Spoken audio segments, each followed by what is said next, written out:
Hello everyone. Have you ever wondered as an online tutor how you can give constructive feedback to your parents? Or have you ever thought of a way that you could actually write a good feedback that parents are going to accept? When I mean feedback, I'm not talking about comments because sometimes we tend to mistake comments with feedback. So today we're going to be looking at how you can give good feedback to parents that will help you as an online tutor. Now, you see, feedback is very important because feedback can determine if a parent is going to come back to you or not. Whether you're working for a company or you're working on your own as a personal online tutor or as a solo tutor, it's very important that you know how to give feedback, and that's what we're going to be looking at today. Just in case this is your first time on my channel, my name is Miss B and this is I Teach with Miss B. So welcome to another section today, and today we're going to be looking at how to give constructive feedback to parents that they would accept, okay, or that would help their child's learning journey. So that's what we're going to be looking at. As an online tutor, it is important that you give feedback to parents. Why is it important? It makes the parents know what is going on with their child. When I started my online tutoring journey, I'm going to start with this story. When I started my online tutoring journey, I started working with a company, and this company I was working for, I started as a group class teacher. Yeah. So when I started as a group class teacher, I didn't know how to give feedback because everything that we were doing, we had to relate to the company, and the company talks directly to the parent because it's a group class. So usually a group class is a class of 5 or 6 and at most 7, not more than 7. I didn't know how to give feedback. So I didn't even see it that it was important for me to give feedback. Although I was giving feedback to the student, not even so well, but at least I was giving feedback to the student, but not to the parents. Now, for parents, I started giving feedback to parents when I started an exclusive class. Now, the first student I started with was a student who was preparing for the 11 plus exam. And this was the first time I was having direct contact with a parent online as an online tutor. You know, we usually do it in the physical classroom. And in the physical classroom, when we do it, we talk with our parents, and then you have the head teacher or the proprietor nearby during the PTA or open day. Yeah, these are the times that we usually get to meet with the parents, or when the term is over, yeah, we get to meet the parents. Parents ask, how's my child doing? You tell, oh, your child is doing well. When you know that there are some lapses, but you can't really communicate that with the parent because sometimes in school they tell us, try to ensure that the child is doing well and all of that, which is not really a good feedback. And then at the end of the term, you see comments like, good work, keep up the good work, he is a good boy, he should continue reading, he plays a lot. Those are the kind of comments you get to see at the end of the term. But as an online tutor, it's quite different. You don't get to use those kind of comments. You don't get to see those kind of comments. If you use those kind of comments, the parent might look at you like you're not a serious person. Yeah. I got an exclusive student, that's a one-on-one student preparing for the 11 plus. I told the mom that your child has problems in spelling and comprehension. And the mom flared up. My child knows how to spell. What do you mean my child has problem in spelling? And all of that. And I was like, I just did a diagnostic test and this is what I found out. So why are you saying? And then I thought to myself, okay, probably it was the way I passed the message or the information to her. I didn't pass it well. And then I went back to learn how to give feedback.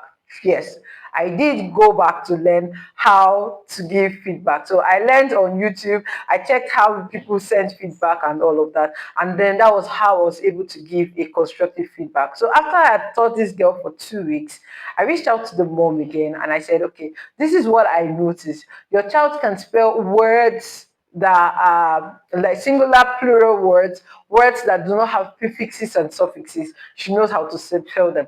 Now, where she has problem is with words that have rules, IE rules, suffixes rules, prefix rules. Now, this is where any word that, any spelling that has rules, that's why she has problem, because she doesn't know the rules. So we're going to work on teaching her the rules so that she will be able to spell these words. What to take away, maybe when she has to take away the I to add ly, and I to add less and all of that, and the I changing to the Y changing to I. Okay, so these are the things I had to talk to her mom and tell her mom, this your child is good at this point, but she has problems here, or she has challenges here. And that was when the mom was able, oh, now I get what you're saying. But when you said she could not spell, that was where I had issues. And I said, no, this is what I mean when I say that she has some challenges in spelling. Same thing with comprehension. The girl was good at getting information from the text.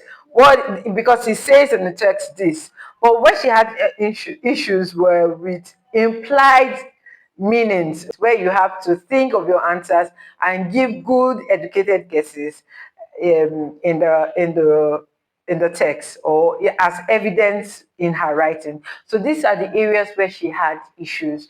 So I was able to also point this out to the mom. And then when the mom asked me, how do we help her? That's one good thing about feedback. Now, when you give a feedback, it's also important to give an idea of what to be done to help the challenges that are experienced. Now, the challenges that are noticed, rather, it's important that you give a solution to it, or you work hand in hand with the parent to be able to give this information to the parent. Okay. Now, if you're a math teacher, there are some children that even at grade 5 or grade 6, they will still have, or they might still have issues with basic operations. That's your addition, subtraction, multiplication. Now, giving your feedback, you should be able to tell the parent, he knows how to do short division, but he doesn't know how to do long division. Okay, he has problem with multiplication tables. Maybe he knows how to do multiply from 2 to 6, but has problem from 6 to 12. Okay, so you should be able to point these things out to the parents, give them give them an idea of where the issue is coming from and what they can do. It's very important for you to note that as an online tutor, you are not working alone. You are working hand in hand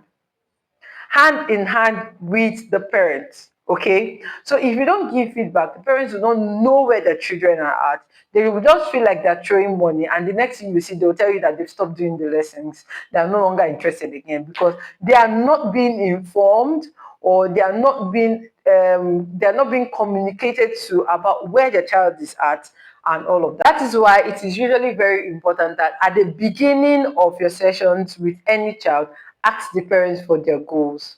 Okay, so anything you're doing or the feedback you're giving should be aligning with the goals and what the child is learning as well. For instance, you don't give comments like, you tried, work harder, you did this, do like this. No, what is the issue? Bring it out. You could also, yes, I'm going to come to that guy, ChatGPT. You could use ChatGPT. When I say you could use ChatGPT, don't just go there and say, I want a feedback for a parent. No, it's not going to give you something right. Now, use the prompt, or you could say, I have a grade 5 student preparing for the 11 plus, and these are the challenges I have noticed. I've noticed the child has spelling issue here, here, and here. You should be able to spot it first and give it to ChatGPT. And then ChatGPT was going, and then you could also tell ChatGPT to go ahead and give you feedback that you could give to the parents, and solution, step-by-step guide. The parents could also join you or work with you for the child to be able to do what the child is supposed to do, right? Okay, and then you'll be surprised. It's even going to give you step-by-step guide on what to do. So most of the times when I have challenges, for instance, I have a student I'm preparing for GCSE. Now, he's a very good thinker. Like, he knows how to structure his thoughts. He's very creative with whatever he wants to write. But where he has issues is when it comes to putting it down on paper. He knows what he wants to write. He will tell you what he wants to write. Okay, these things you have said, put them down on paper. That's where we have issue, because he doesn't know how to do a structure, or he doesn't know how to structure his thoughts. Okay, now that's where he begins to fumble, miss, I don't know, I'm thinking of doing it like this, but I don't know how to start it. I don't know how to. This is where you come in. Okay, when you're giving a feedback for that kind of a student, you let the parent know that he's very creative, but this is where he has issue. He doesn't know how to structure or put down whatever he has in his head in paper into paper. So this is what we can do to help him. This is what we can do to help him at home, even as we continue the lessons. Now, it's also very important that you let them know that he has to be helped at home. Some parents just, I know that there are some parents actually that just leave the lessons as a means of let the children just be busy. Yeah, but there's some parents that are very, very particular, especially the ones that come to you for one-on-one, or the ones that come to you for exclusive classes. They're very particular about their children's progress because they're paying money. Yeah, they're paying more than the ones that you see in a group class. So you should be able to tell them, this is what we have been doing, and this is where we are at now. Okay, they should be able to give you a feedback based on that. Please, as an online tutor, work hand in hand with the parents.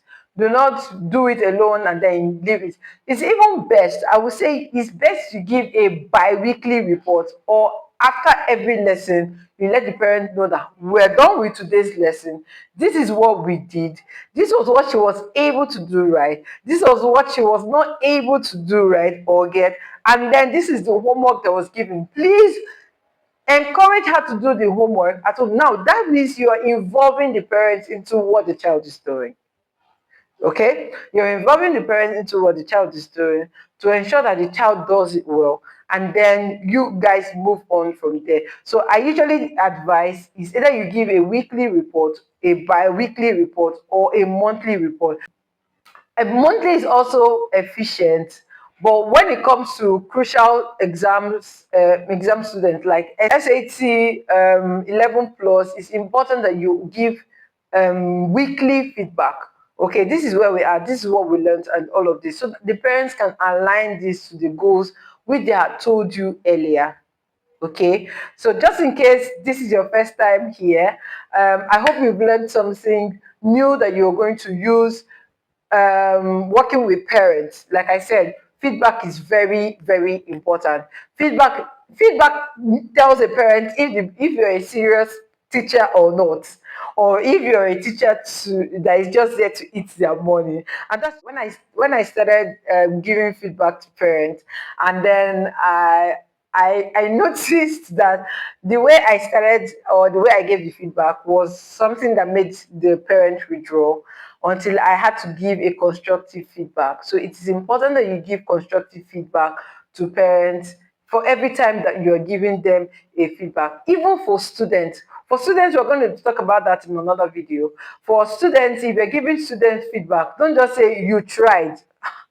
Come on, we can do better than that. This is 20th century, right? Or we are digital tutors, so you can do better than that. And we're going to be talking about how to give students effective feedback in my next video. I hope you learned something new today. And if this is your first time here, please click on the like, subscribe, and share button. My name is Miss Blessing, and this is I Teach with Miss B. It's so good to have all of you here. And see you in my next video. Bye.